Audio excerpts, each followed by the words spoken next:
자, 네 분이 꼽은 올 한 해 정치권의 빅 이슈들 상반기 짚어보고 있는데요. 이재명 당대표의 검찰 출석하고 그 이후 행보, 요걸 꼽은 분이 이제 두 분이었어요. 이재명 대표가 새해 첫 일정으로 양산 평산마을 방문해서 문재인 전 대통령 만났습니다.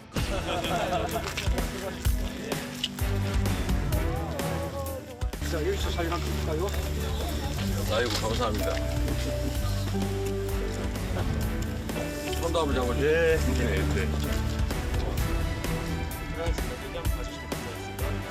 이재명 대표 입장에서는 어쨌든 지지층을 지금 최대한 결집시켜서 단일 대우를 만들어야 되고 그 힘으로 이 상황을 뚫고 나가야 되는데 문 대통령만한 원군이 어디가 있겠습니까? 그래서 이제 새해 벽두부터 그 일정을 좀 잡았다고 보고 예. 문 대통령께서 어쨌든 이재명 대표한테 힘을 실어주는 말씀을 사실 한 거죠. 저는 새해 큰 선물을 얻고 돌아왔다고. 물론 문 대통령이 그렇게 힘을 실어줬다고 해서 예. 사법 리스크가 지금보다 구체화됐는데 그럼에도 불구하고 당이 조용할 거냐 그렇지는 않겠죠.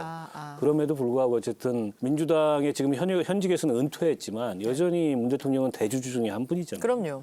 그 힘을 얻었다는 거는 새해 큰 선물 받은 거죠. 새해 큰 비타민 하나 얻은 것이다. 그 말씀. 근데 최 수석께서는 만시지탄이다. 이런 평을 어디서 하셨더라고요?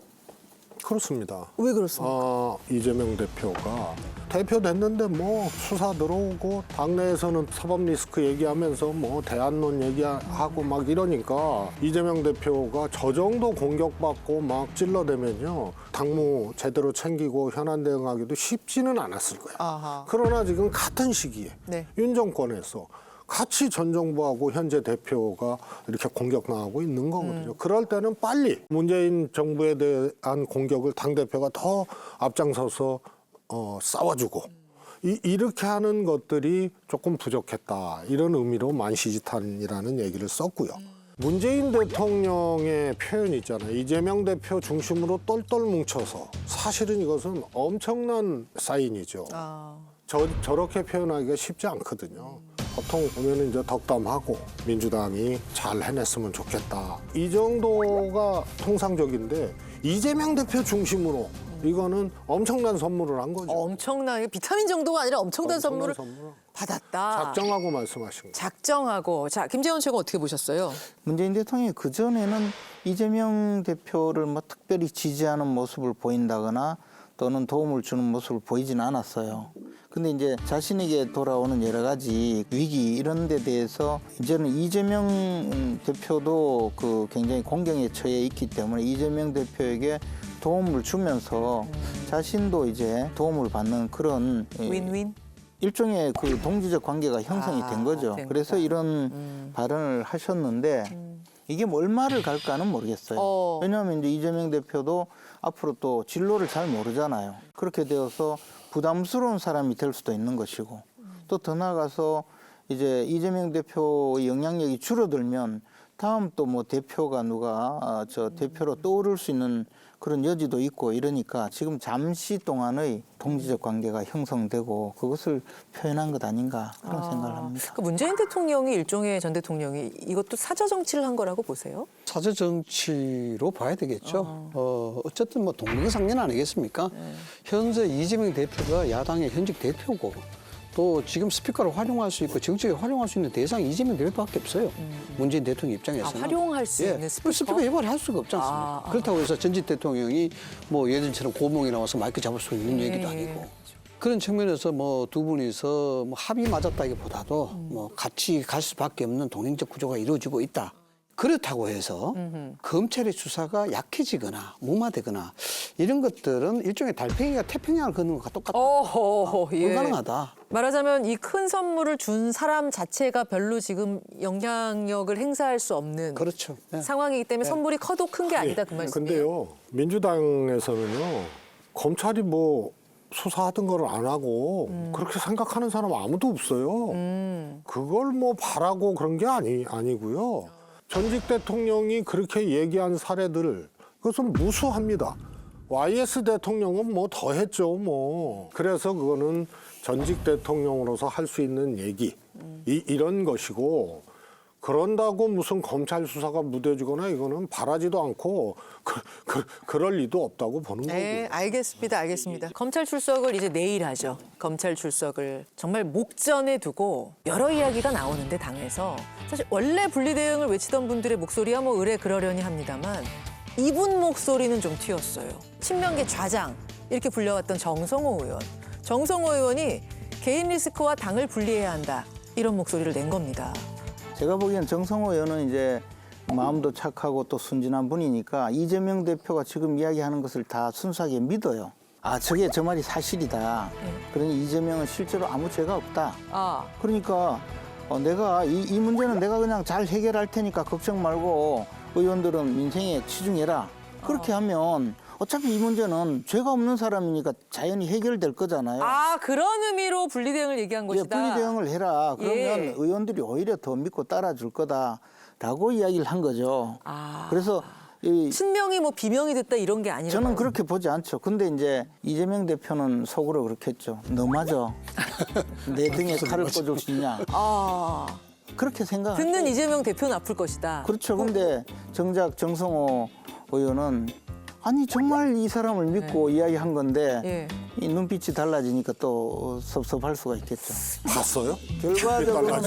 결과적으로는 이 말로 당사자 간에 조금 벽이 쌓일 수는 있겠지만 그러나 저는 정성호 의원은 마음이 떠나서 한 이야기는 전혀 아닐 거라고 봐요. 당과 대표가 좀 분리대응을 해야겠다 전략적으로 이런 얘기가 팽배하긴 해요 물밑에서.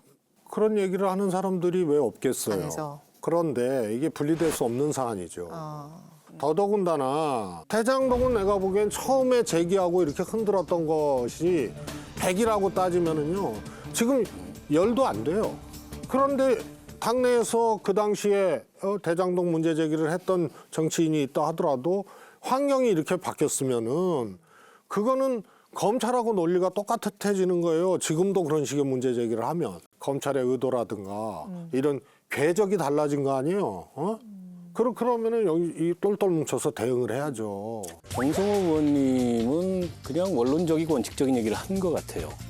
그러니까 이재명 대표하고 뭐 거리두기를 하려고 그런 의도에서 한 말은 아닌 것 같고 또 그런 말을 한다 그래서 이재명 대표가 큰 오해를 할 것 같지 않아요. 두 사람의 관계나 이런 걸로 봤을 때. 다만 오히려 이재명 대표가 뭔가를 이렇게 좀 쫓긴 듯한 모습을 보이지 말고 어차피 분리가 안 되는 문제니 의연하게 그렇게 메시지를 내야 오히려 당내에서 권위도 지켜지고 힘도 실리고 하지 않겠냐 이 얘기를 한 것 같고 그래서 지금 출두를 하잖아요 곧. 이제 출두할 때 이재명 대표가 어떤 메시지를 낼지 또 출두를 전후해서 어떤 입장 표명을 할지 이거 좀 지켜봐야 되는데 그런 걸 해야 된다 이 얘기를 한 것 같습니다. 포토라인에도 서서 질문도 받고 메시지 내야 된다고 보세요. 그렇죠. 오히려 좀 의연해라. 의연해라. 이 얘기를 좀 정성호 의원이 한 게 아닌가 싶습니다. 지금 이재명 대표 대응 방식에 안 그래도 변화가 좀 생겼습니다. 한 말씀 해주실 수 있을까요? 분님께서도 뭐 유감 표명이라든지 그냥 간단하게라도 하실 말씀 없을까요?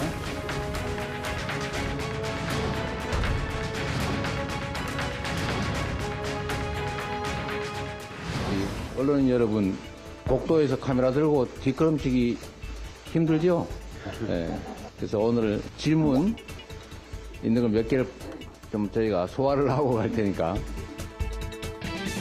시방을 다니면서 막 마이크도 잡고 소리도 지르고 환호하는 개딸들의 박수도 받았잖아요. 예. 그래서 에너지를 얻었어요. 아, 상당히 에너지를 얻어서 그래서 이제 뭐 자신 있어요. 그래서 질문할 거 다 해봐요. 그랬는데 또 똑같은 이야기를 하는 거예요. 언제 가냐, 방탄국회 이러니까 갑자기 화가 나는 거예요. 화도 나고 겁도 나고 가슴도 쿵 소리도 나고 이러니까 대답을 못 하잖아요. 어쩜 그렇게 잘 알아요?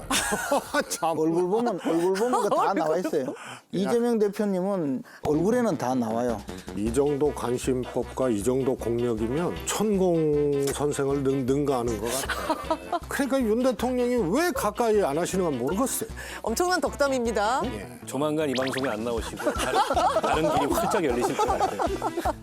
지난 연말에서부터 시작해서 뭐 경청 모드로 해서 지방을 순회하고 뭐 맞죠. 에너지 없고 여기에 대해서 뭐 정치적으로 환기를 시키고 그다음에 이제 정면 대응을 하기 시작했죠. 예.